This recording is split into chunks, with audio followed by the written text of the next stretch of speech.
Okay, so I'll keep my eye on the waiting room and I'm going to mute myself and I'll hand over to Ollie. So welcome and thank you. Well, thank you very much for inviting me to talk today. It's a real pleasure to be able to share this research with you from afar.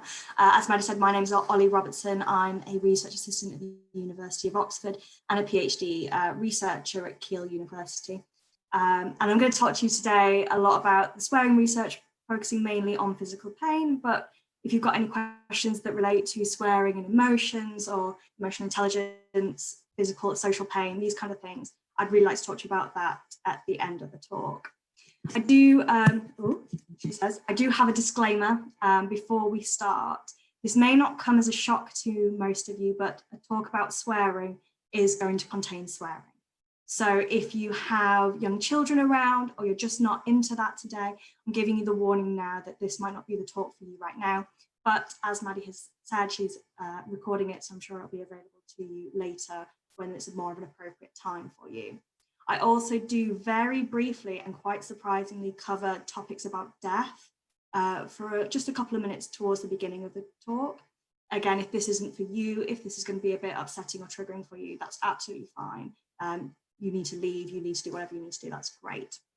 But if you want to talk to me about that later by email or DMs on Twitter, that would be really interesting. So let's get into this.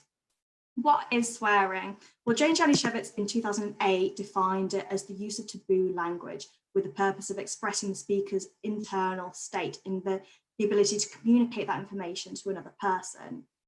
But I'd kind of go a little bit further than that. So one of the things that I really enjoy about swearing is that it's one of the only units of language where the information contained within the word isn't available explicitly.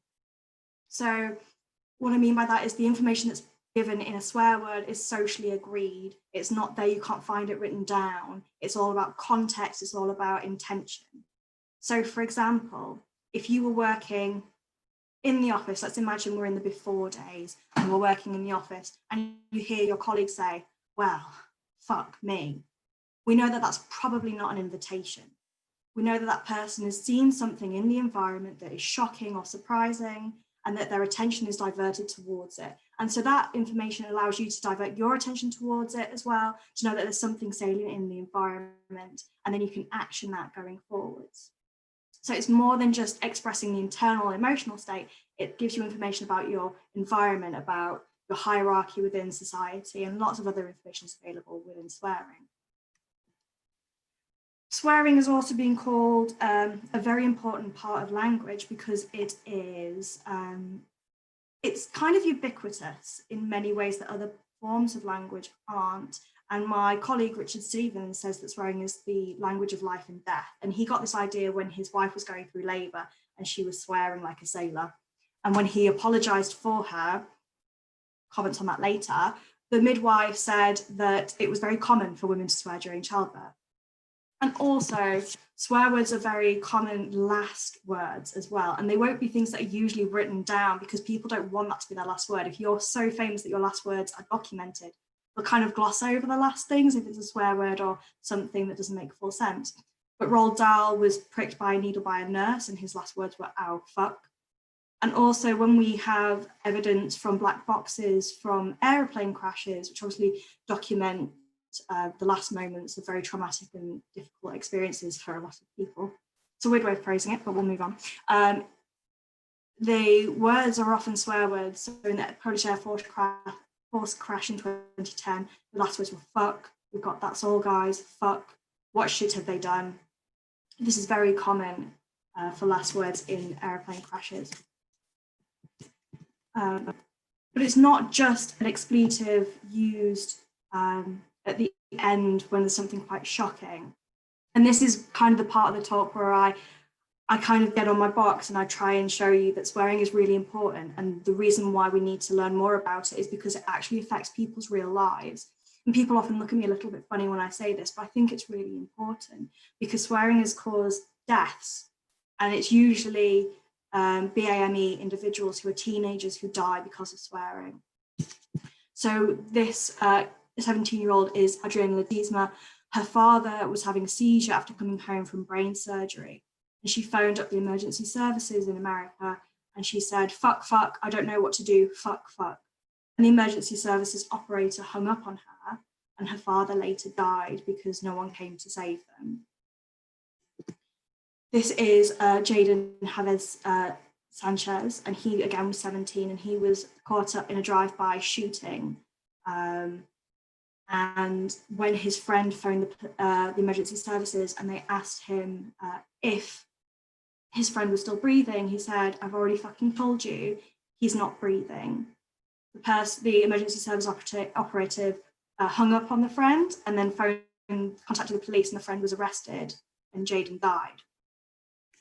And finally, we've got Jordan Davis, who again was 17. He was killed in a racially motivated attack. He was filling up his car with petrol with his friends and had loud music blasting out of his car. He was approached by an older white gentleman who told him to turn the music down.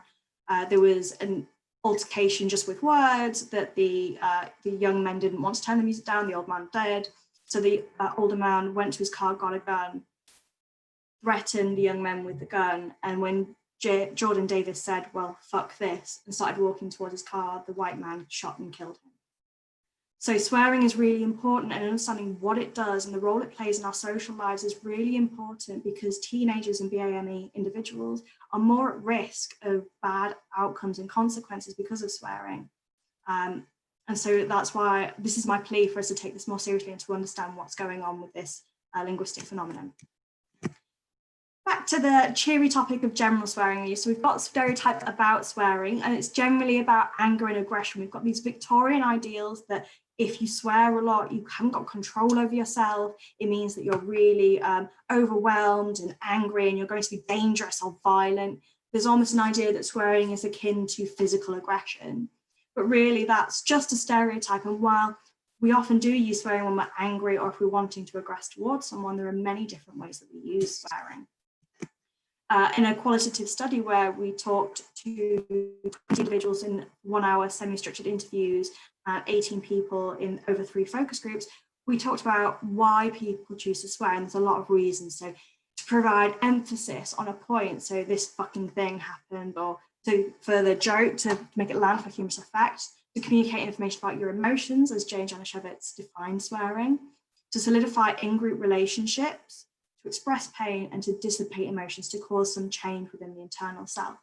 And today I'm going to talk about expressing and dealing with physical pain. But as I mentioned at the beginning, if you want to talk to me about any of these or you've got any questions, I'd be really happy to talk to you about those in the question part. Swearing and pain has a common linking theme. So we all have probably stubbed our toe or hit ourselves accidentally and let out a nice little 4-letter word. So I don't feel like I need to go into the background of this phenomenon explicitly, but it has been well documented as being a potential pain reliever for acute pain in the lab. So what happens in these 3 studies, let me start again. Yeah, in these 3 studies, so Stevens 2009, Stevens 2010, and Robertson 2017, we looked at if we could cause pain in participants, whether swearing would help relieve that pain or help them endure the pain longer. And the method was as so. We recruited our participants, generally undergraduate students. In the 2017 study, we recruited a Japanese sample and an English sample, but again, they were mostly undergraduate students. We got them to complete the cold presser task. Now, the cold presser task is where you put your hand in ice cold water for as long as you can. And the water is usually kept between 2 and 5 degrees. And that doesn't sound very cold, but it's freezing. Once you've got your hand in there, it's very unpleasant. And it can become unpleasant quite quickly. We then got our participants to say either a swear word or a neutral word, and to repeat it at the same level over and over like a metronome. And then we recorded how long they kept their hand in the water for, so that was how long they could tolerate the pain. And then they also rated their pain on a visual analog scale, so we could look at how high the pain perception was. Now, I'm only going to talk about the results at the moment about the 2011 study, and the reason why I've chosen that is because it had the smallest effect out of the 3, but I will mention the differences in the results, but it's all in the same direction. So we found that swearing increased tolerance to pain compared to the control condition. So I realise I haven't explained the control condition. The control condition for all the studies was that a participant would self-nominate a descriptive word for a table. So it might be something like flat or hard or wood. The participant would be able to provide their own words. So they would repeat that rather than the swear word, and the swear word was the word fuck. We found that when participants could swear, they submerged their hands for much longer, significantly longer, about 40 seconds on average, more than when they're in the control condition. So this is a difference of about 20 seconds, about 20 seconds in the Stevens and Umland paper, but in the Stevens, Atkins and Kingston paper, in the Robinson and Stevens paper, it's a mouthful, that was upwards of 40 to 50 seconds. So there's a fairly robust effect there that participants feel a relief of pain somehow and can tolerate pain for longer. When we looked at whether pain perception was affected by swearing, so whether or not swearing helps you feel less pain, there was no difference between the groups. And the reason for this is that we asked participants to take their hands out when they were at the maximum level of pain that they could tolerate. So it kind of follows that everyone's in the same level of pain if they're all taking their hand out as long as they can. There are a couple of reasons why we think this might be.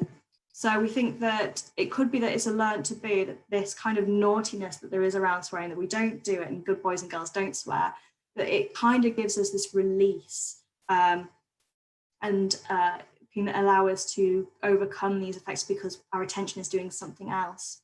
Or there's also an idea that it's a habituation effect because it's something that we don't usually do. Maybe it can give us some sort of relief there. But it's not really clear why, and I'm going to discuss a little bit later why, where I think swearing research could go, because I don't think there's a very clear understanding of what's going on at the moment, but these are some really cool ideas to play with.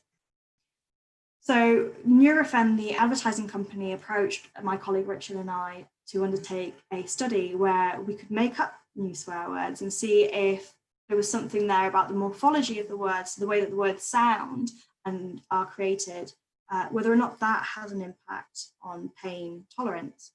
And so the idea kind of for us was, if you think about more popular swear words, they start with a voiceless, usually a fricative, so a f sound or a sh sound, and end with a very hard nt, k, ch sound, and there's usually a vowel in between. So it's these kind of noises, so perhaps there's something in the morphology of the words. So they got, this is actually a part of the promotional video that Nurofen created, because their dream was to create a swear word that they could use in advertising. They got Richard as the lead author, a lexicographer, and Emma Byrne, Dr. Emma Byrne, who's another swearing expert, and 3 lay members of the general public to come together and to choose swear words that they thought might fit the bill to help people tolerate pain for longer. The words they came up with were twizpipe and fouch. So the word twizpipe, the idea from that came, so the idea for that came from the idea that perhaps swearing increases pain tolerance because it's funny, because there's something amusing about it. And twizpipe was chosen because the group felt like it was almost something you could read in a Roald Dahl book. It was a silly word that might take your mind off things. Fouch, conversely, was meant to be more similar to a normal swear word and was also meant to be a bit like the words fucking ouch put together. It was supposed to be emotionally connotative, and that's why they thought that fouch might work. So the method followed the same one as before. Participants were recruited. They did the cold presser task. They said the words, and then they rated their pain on a visual analog scale. They did this 4 times, so we used a within measures design here. And it was all randomized, so the order of the words and what they were said, the order in which the words were said was randomized. We did take a couple of measures here. So we looked at pain threshold, which was the time when the participants first said that they had pain, pain tolerance, which is how long they could hold their hand in the water. And these are the 2 I'm really going to be talking about today. But the participants also rated how emotional and how humorous the words were. So fouch and twizpipe, fuck, and the self-nominated word to describe a table. how emotional or not, and they were. And we also did some heart rate measures, but they'll be part of a graph, and you'll see why I don't talk about them. But if you want to talk about heart rate variability or heart rate and swearing, let's go at it later. So the results: swearing increases tolerance to pain. This replicates all our previous results, that if you say the word fuck, you can put your hand in the water for significantly longer. We didn't see any effect of any of the other words for pain tolerance and pain threshold. So when participants first said that they felt pain, this was longer for fuck as well. So this kind of falls into this idea that there's something magical about the swear words, whereas the made up words didn't fit the bill. And we saw replication with the control word that was the table descriptor word. Again, pain perception is the darker column on the left. And again, we saw no difference between the words, but this, as I mentioned before, is kind of predictable, because if we're asking people to submerge their hand in for as long as possible, we shouldn't see a difference there. We also see no difference in the resting heart rate, but I think that's because we did a within design, and so you're going to see something like cardiovascular blunting. If you're stressing the heart repeatedly, everything's going to regress down to the mean. So discussing those findings, because it's been quite a whistle-stop tour, we found that the novel swear words just did not cut the mustard. So there's nothing better for us when we're in pain than to have a good fuck.